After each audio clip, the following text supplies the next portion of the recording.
Dans la paracha de Korah, on nous raconte que le cousin germain de Moshe Rabbeinu et d'Aaron, son frère, réunit des collègues pour se rebeller et, soi-disant, révéler que rien ne confère les droits et les titres de dirigeants à Moshe et à Aaron plus que à n'importe qui d'autre du peuple juif.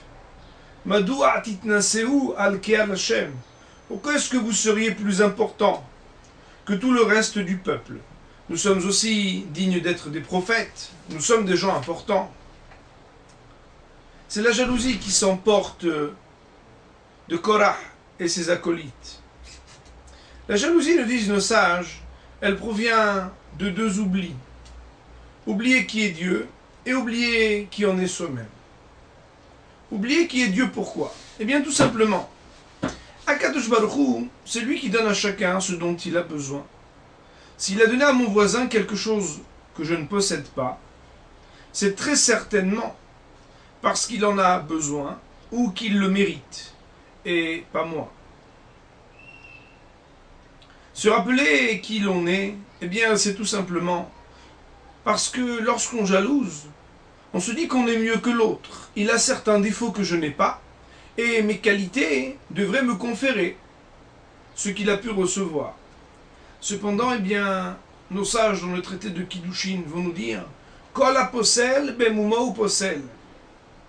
Dénigrer l'autre en mettant le doigt sur un défaut en particulier, la plupart du temps, c'est mettre le doigt sur les mêmes défauts qui sont les nôtres, voire des défauts qui sont moins graves que les nôtres.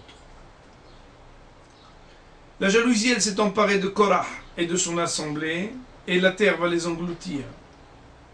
D'une mort qui a été sans précédent, nous disent nos sages. Une histoire nous raconte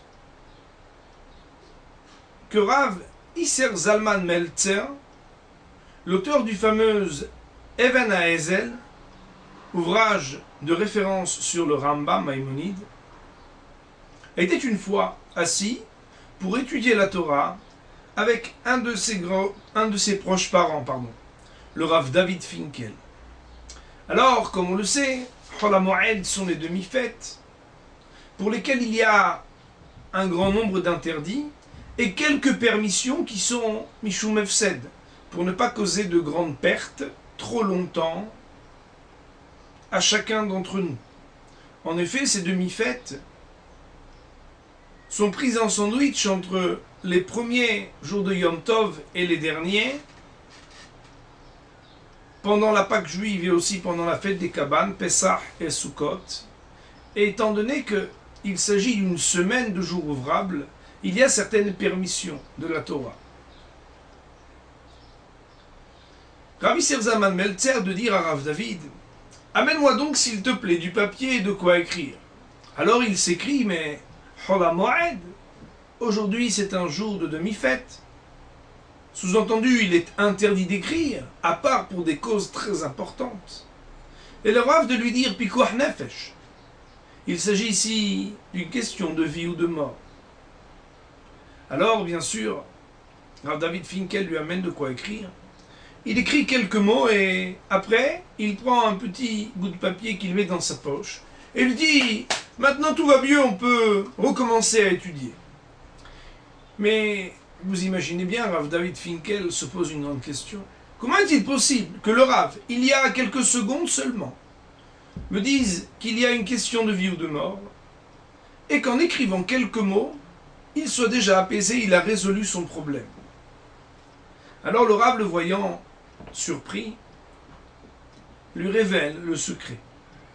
Il lui dit, tu sais, eh bien, pendant les fêtes qu'on appelle Sheloshah Regalim, les 3 fêtes de pèlerinage, que sont Pesach, la Pâque juive, Shavuot, le don de la Torah, Sukkot, la fête des cabanes, les élèves viennent de part et d'autre pour rendre visite à leur maître.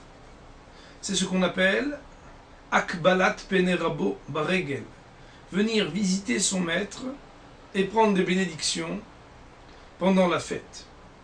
Aussi, tu imagines, lorsque ces hommes font une longue route et qu'ils défilent les uns derrière les autres, il arrive parfois que, sans le vouloir, bien on ait plus de sympathie pour les uns que pour les autres, et que l'on puisse voir certains défauts chez certains d'entre eux.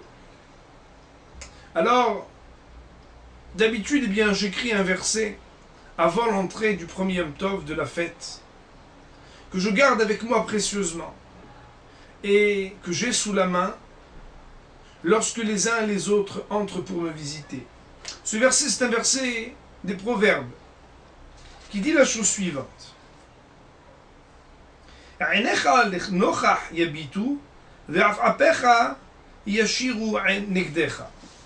L'on pourrait traduire que tes yeux regardent bien en face de toi, que tes paupières s'ouvrent droit devant toi.